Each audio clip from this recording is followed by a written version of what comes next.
A ideia dos senadores que participaram da sessão é evitar o adiamento do pagamento dos precatórios ou alteração do teto de gastos.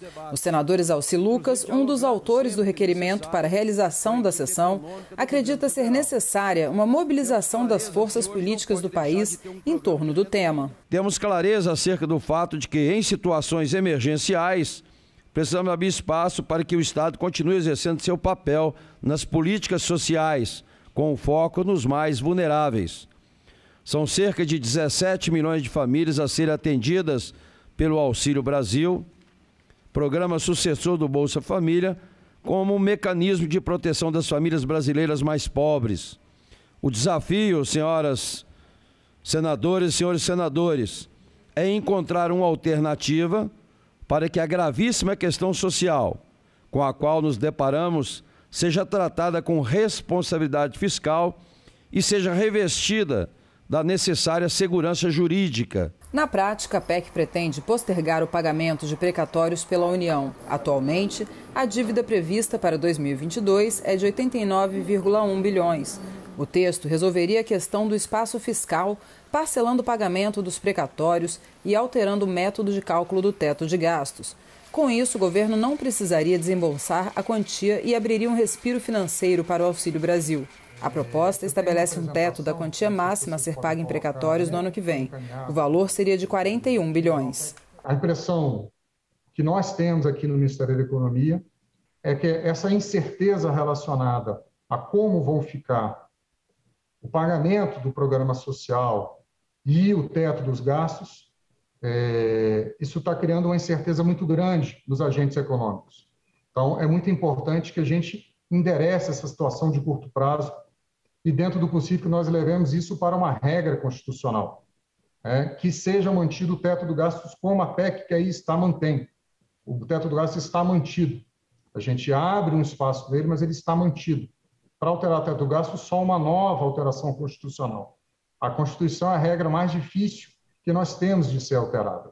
Então, é muito importante que essa regra seja mantida na lei mais difícil que nós temos de alterar. Mas, de acordo com a Instituição Fiscal Independente, IFE, o relatório de acompanhamento fiscal de novembro registrou aumento da inflação e piora da situação fiscal.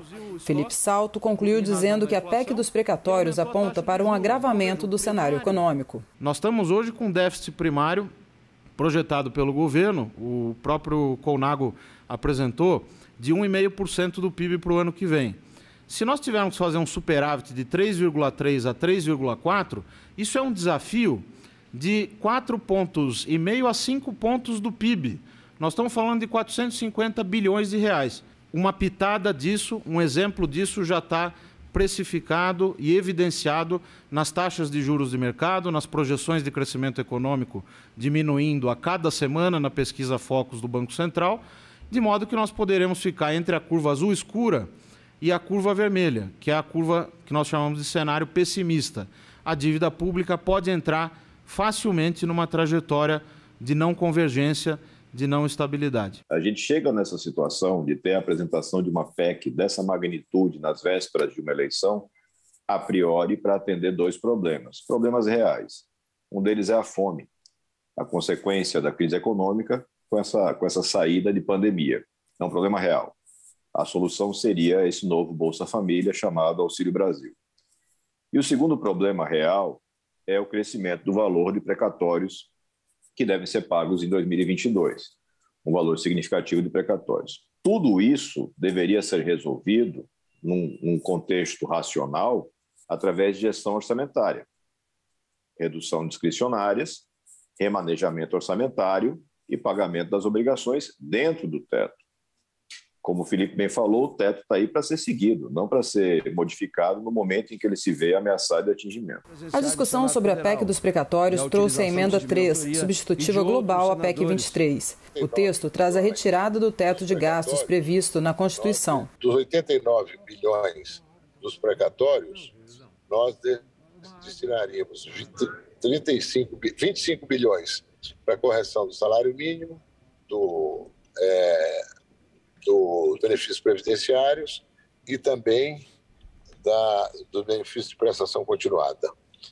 25 bilhões.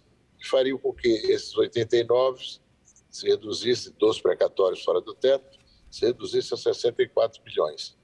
Desses 64 bilhões, acrescidos dos 35 que já estão previstos para a Bolsa Família, nós teríamos 99 bilhões suficientes para sustentar o auxílio emergencial para um pouco mais de 20 milhões de famílias, além daquelas 17 que estão previstas na proposta do governo.